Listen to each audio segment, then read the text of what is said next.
Good day, ladies and gentlemen. Of course, welcome to today's wonderful lecture. And today I will be taking you to a topic titled How to Manage Stress. We're going to be looking at a module, guidance and counseling. Well, I know you want to know how to manage stress. If you are just joining us, ensure that don't forget to subscribe. Ladies and gentlemen, today, if you want to continue to understand how to manage stress, stay with us until the end of this lecture. Ladies and gentlemen, today I will be taking you through very sensitive areas such as the definition of stress, types of stress, symptoms of stress, effects of stress, and that of how to manage stress. Ladies and gentlemen, when we talk about stress, most people have a lot of explanation and a lot of definitions, a lot of concepts of understanding about the concept of stress. Well, today we are going to look at an academic perspective to understand the concept of stress. What is stress? Stress is a natural feeling of not being able to cope with specific demands and events. However, stress can become a chronic condition if a person does not take steps to manage it. Why do we need to manage stress? Because it can become a chronic situation. And if, for example, you have a feeling of sadness, if, for example, you have a feeling of uncertainty, definitely it can turn to become something else if only you cannot be able to manage that stress. So, stress management is very important towards human survival. Without stress management, most people have died as a result of stress. Most people are frustrated as a result of stress. Some people have given up in life as a result of stress. Today, we need to understand the concept of stress and how to really overcome and manage it. Well, we say there are different types of stress. Different types of stress. But the National Institute of Mental Health recognizes two types of stress, and these are acute stress and chronic stress. These require different levels of management. When we look at the acute stress, we look at the chronic stress. They all have different levels of management and ways and manner in which we can easily be able to solve this type of stress. Briefly, let us look at this type of stress. The first one is an acute stress. What is an acute stress? We say this type of stress is short-term and usually the more common form of stress. Acute stress often develops when people consider the pressures of events that have recently occurred or faced upcoming challenges in their near future. For example, somebody have argued with another person. As a result of that, it can lead to what? An acute stress, which is temporal, which can occur just for a very short period of time. Somebody who has faced a situation of disappointment recently can also face what we call an acute stress. Someone who has experienced a disaster shortly, such as flooding, etc., can also result to an acute stress. As long as it is for a short period of time, and when hence that person solves the problem, definitely the person can easily recover. An acute stress cannot take a longer period of time, but if it is managed. Somebody who lost a job may be stressed for the meantime, and immediately the person gets another job, the issue can easily be resolved. Somebody who has been disappointed in a relationship can have a temporal problem, but immediately the person regains another relationship, the person may tend to have a permanent solution to the problem. So, therefore, acute stress is temporal and cannot take a longer period of time if only it is sensitively managed. Now, we say, for example, a person may feel stressed about a recent argument or an upcoming deadline. See that? Short-term effects include tension of headache or an upset stomach, as well as a moderate amount of distress. Yes, despite the fact that somebody may feel stressed, somebody may feel headache, somebody may exhibit a lot of symptoms when the person experiences acute stress, but it is just for the meantime and can easily be recovered. Now let's look at the chronic stress, which is somehow dangerous, which is somehow very much difficult to deal with. Chronic stress, we say, this type of stress develops over a longer period of time and is more harmful. Ongoing poverty, a dysfunctional family, or unhappy marriage are examples of situations that can cause a chronic distress. For example, somebody who has accepted that he is poor or comes from a very poor background and believes that indeed he is poor can continually face a chronic stress. This a longer period. It can take a longer period of time and may tend to affect the individual's ability to perform well, may tend to affect the individual's functioning, may tend to affect the lively being of the individual. Chronic stress is very, very more dangerous and can affect the individual performing well. Now let's see what happens. We say chronic stress makes it difficult for the body to return to a normal level of stress hormone activity, which can contribute to problems in the following systems. When an individual has accepted or is suffering from chronic stress, which is either as a result of poverty, which is either as a result of a problem that the individual has faced, and it has now resulted to long-term chronic stress, the person cannot function normally. It may result to problems in the circulatory system. Maybe your blood cannot flow well. It may result to problems in a lot of systems, such as the respiratory system, even to sleep. You cannot sleep. The immune system will not function well. The reproductive system may not function well. As I was going through, I learned that most people cannot even deliver, cannot even conceive children, most women, as a result of stress. Because when you inculcate stress in your life too much, even for you to be pregnant becomes a problem. So people are so stressed over certain situations to the extent that they no longer have the tendency to conceive. Because when you are so stressed, the reproductive system cannot function well. The respiratory system cannot function well. And when that happens, there is a tendency for that individual to be affected. There is a tendency for that individual not to be able to conceive and not to be able to give birth to children, etc. A lot of these we're going to explore as we progress in our study. Now, we also say there are different causes of stress. What are the causes of stress? One of the causes of stress, we have job issues or retirement. Most people are stressed because they do not have jobs. And most people, because they are unemployed, they feel stressed. That can lead to a lot of stress. We have lack of job, a lack of time or money. People do not have money. Bereavement, somebody who has lost a loved one. Family problems are very serious.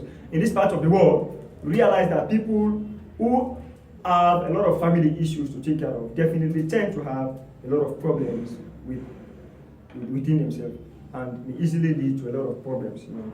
We have illnesses, people who are sick, moving from home, people who have temporary homelessness, they also face a lot of problems, stress. Relationship, marriage or divorce, for example, somebody who has been disappointed or maybe goes home automatically finding your loved one with another person, definitely, unexpectedly, that can lead to stress. Again, divorce, maybe somebody you love has decided to disappoint you, now telling you that he's no longer interested in the relationship. That can also lead to stress.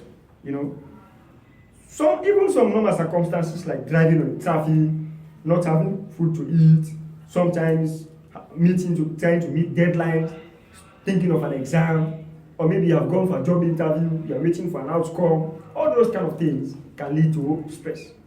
Now, what are the symptoms? The problem we have as counselors, social workers, is that most people are stressed and they do not even know that they are stressed. Some people, even when they are stressed, they tend not to, they are unable to dictate that they are stressed. So now I will give you the symptoms on how you can identify the fact that indeed you are stressed and how to overcome that particular stress. It's very, very simple and straightforward. Now, what are the symptoms? How will you know that you are stressed, despite the fact that indeed you are unable to know? The first symptom can be fatigue. You are tired. When you are tired at all time, sometimes even what you normally do, you normally wash, you normally in the morning hours, you do go for some exercise, sometimes you feel like eating, you no longer feel like doing that. You always feel tired. Even to wake up is a problem. Even to go for exercise is a problem. When you feel fatigued and tired, definitely, that can be a symptom of stress. Another can be feeling of insecurity. Most women, how will you know that they are stressed? Because they mostly feel jealous. They think they are going to be disappointed. They think, when you feel insecure, you have a feeling of insecurity, that can be a symptom to show that this person is stressed, and then you need to manage it. Another is forgetfulness. Some people, they forget a lot. Imagine somebody holding up or putting the money or phone in the pocket, automatically finding it again. Sometimes, you don't even know you're stressed. Those are symptoms of stress.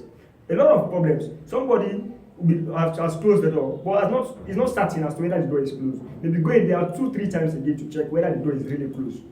Somebody who has actually a lot of these, you forget a lot. And when somebody forgets a lot, not all area of forget that becomes dementia. Dementia mostly affects people at old age. But you are young and you are always forgetting. Definitely, this is a symptom of stress. So you have to check out. Again, we have nail biting. Most people, when they are stressed, they bite, they do unusual things, biting their nails, teasing themselves, etc. A lot of these things happen when people are stressed. Others have sadness and restlessness. They cannot rest. They feel uneasy. They can stand up, get up, walk this way, go this way, a lot of this. And sometimes they feel uneasy, restless, so sad. When you begin to experience some of these, know that you are suffering from stress. Others can also suffer either insomnia or hypersomnia. That is to say, insomnia, you cannot sleep at all. You cannot be able to sleep. You think a lot, lie down, you don't even know what is wrong, etc. That is a symptom of stress. Or hypersomnia, you sleep too much. When you sleep and sleep and sleep and sleep, and then that can also be stress. Again, some people, they lack appetite. They don't feel like eating at all. And when you don't feel like eating, that is a symptom of stress. Or some people, they eat too much to the extent that they don't feel satisfied even when they eat. That can also be a symptom. So these are symptoms that indeed you can. Somebody feeling not having sexual urges because they have a problem affecting them is a symptom of stress. Some people, when they are stressed, they have uncontrollable appetite for sex. These are all symptoms of stress because they think the only way they can resolve their stress is by having more sexual intercourse. In fact, even offending alcohol, marijuana, a lot of these drugs are all symptoms of stress. When you begin to offend alcohol, marijuana, or any illegal drug, frequently than usual, definitely that can become a symptom of stress. So you have to look at all those things to know that indeed somebody is stressed. Pain in the back chest, you see that? When somebody is having pain. Sometimes people think, I'm feeling pain all over. But that is not usual. How can you be feeling pain in your chest, feeling pain at your back, etc.? Some of these pains you feel are symptoms of stress. You feel weak and painful, in most joints, etc. Those are symptoms of stress. Fainting as well. When somebody faints, it may be as a result of stress. So you have to check out and try to understand how to really overcome some of these areas.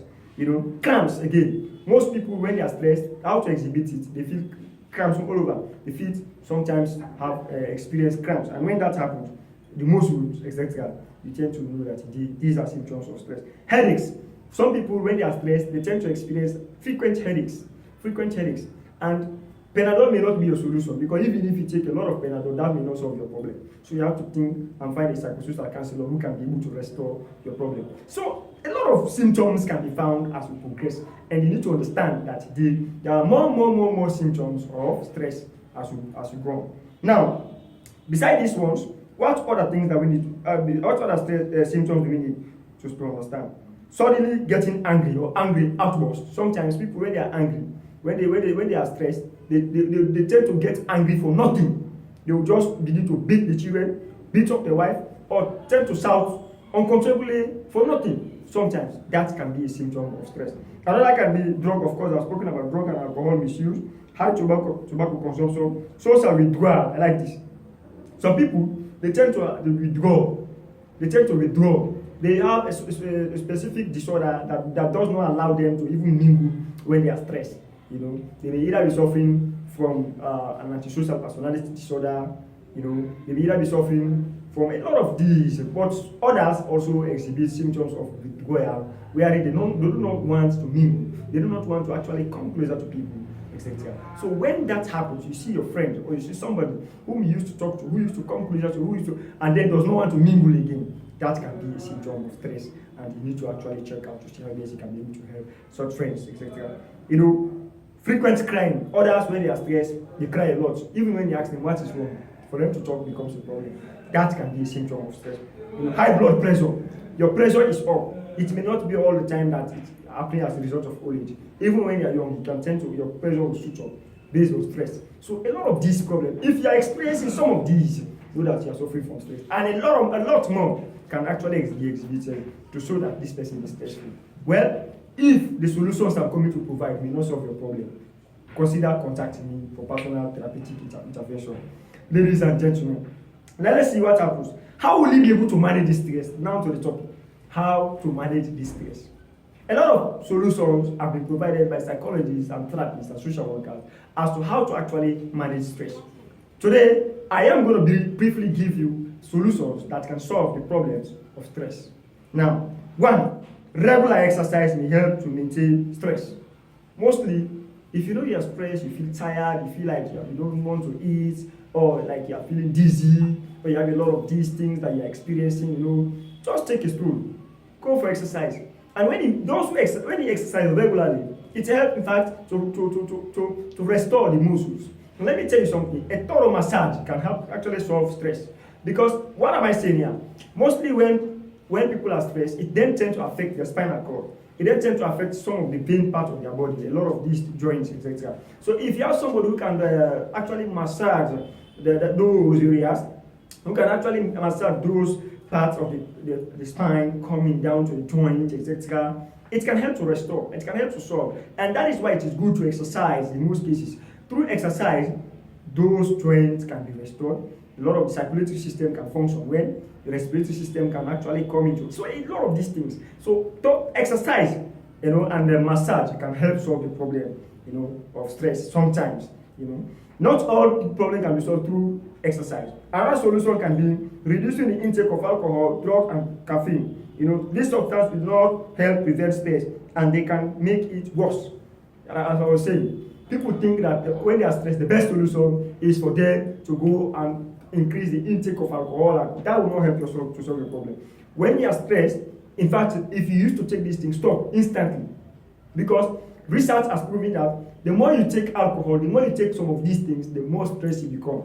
When you can be able to sleep somehow, but immediately you wake up and these things are out of your system, it is new again. So why don't you find a permanent solution that can restore your stress? Another solution to it is nutrition. Do you know most people actually do not are stressed because they don't even eat well. The food they eat does not have nutrients, does not have a lot of protein and those kind of stuff. If you cannot eat sufficient nutrients, definitely the tendency for you to be stressed is there. So that is why we say a healthful, balanced diet containing plenty of fruits and vegetables can help maintain the immune system at times of stress. A poor diet can lead to ill health and additional stress. You are stressed, and the thing you eat again is garri. That is going to increase instead of reducing the stress. Why won't you eat fruit that contains balanced diet, a lot of other nutrients and meat? And recommendably, fruits are necessary, such as banana. For example, if you are stressed and then you eat banana, and or you are in the habit of always eating banana, you realize that the tendency for you to be stressed in most cases can reduce. So you have to look at it that way. Eat a lot of food that has nutrients, and at the same time add fruit there. These foods such as especially banana, that can help a lot. It has a lot of nutrients and calories in it. Potassium that can help to restore some of these solutions we are talking about. Again, we have priority management. Most of us are stressed because we cannot manage time well. It is our schedules. We want to go to the office, we want to go to our girlfriends, we want to go to this. So when you are having a lot of schedules and entanglements, definitely it can actually affect your well-being and definitely result to stress. Why can't you prioritize, major your major and minor your minor, and ensure that what is priority to you is what you should be able to understand and do best first. Now we say you have to ensure that you schedule your time well, ensure that you schedule what is of priority, and focus on them, you can be able to succeed.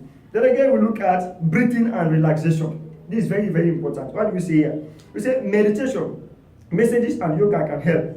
Breathing and relaxation technique can slow down the heart rate and promote relaxation. Deep breathing is also a central part of mindfulness meditation. What am I saying here? Sometimes you are stressed, you don't even know what to do. Why it's advisable that you take a deep breath and relax. While if, for example, you have somebody massaging you, that would be nice to ensure that you dizzy or your stress calm down. How would you do that? It's simple. Just observe. You are stressed. Take a deep breath, calm down, and then relax. When you do that frequently, I'm sure that can help to restore. And sometimes you meditate just for no reason. Sit down, doing nothing, just sit down and relax your brain. Just sit down and then meditate. That can help to solve your problem. But some of us do not have time for ourselves, overwork ourselves for the rest of the day. We do not have time to meditate. We do not have time to really sit and rest. We do not have time for massage. We do not have time for exercise. This will continue to overburden you. And you need those things. It is necessary and part of our existence, and we must be able to practice that. Again, acknowledging the signs and at the same time noticing the signs and symptoms of stress. Most of us, like I said earlier, we do not even know how to understand, how to recognize that we are stressed. But by knowing that you are stressed is one step towards solving the problem of stress. Because by noticing that this is not normal, but it is not happening, then you can be able to understand that this is a way you can be able to solve stress. A lot of other solutions can be provided on how to solve stress. Like I said, if these solutions are provided for today does not solve your problem, consider contacting me for personal therapeutic sessions. Because as a social worker that I am, as a therapist that I am, I will better provide solutions to your problem. But I hope you enjoyed today's lecture. Well, if you do, well, consider subscribing so that you don't miss subsequent lectures. Once again, thank you.